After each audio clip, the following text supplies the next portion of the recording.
Terjatve so zelo enostaven naložbeni inštrument. To je v bistvu izdan, a še ne plačan račun, ki ga poslovni subjekt izstavi za opravljeno delo ali storitev. Terjatve so sicer lahko tudi zapadle in slabe, teh se ne bom dotikal, saj se z njimi na borzi terjatev ne trguje. Likvidnost naložbe je ob plačilu terjatve, povprečna ročnost terjatev, se pravi plačilo na borzi terjatev 85 dni. Donos naložbe v terjatve oziroma donos posamezne terjatve je odvisen od dogovorjenega diskonta. Pri nas se ta donos giblje okoli 7% letno po že vseh odbitih stroških.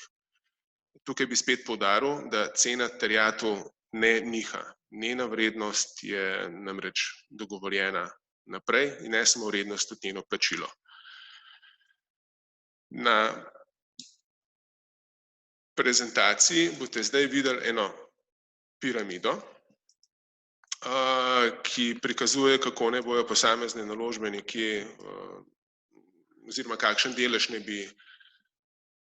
bi zavzele v posameznem portfelju. Sicer to je res odvisno od posameznika do posameznika, to sem na začetku omenil, ključno je tisti odgovor, s koliko donosa ste že zadovoljni, a ne.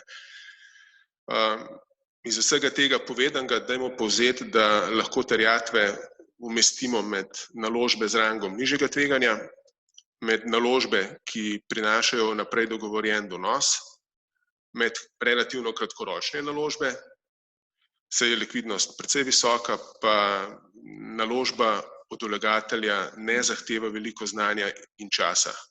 Okej, to zadnje velja, če vanj investirate preko borze terjatev, saj zelo veliko dela oziroma večino dela tukaj mi opravimo za vas.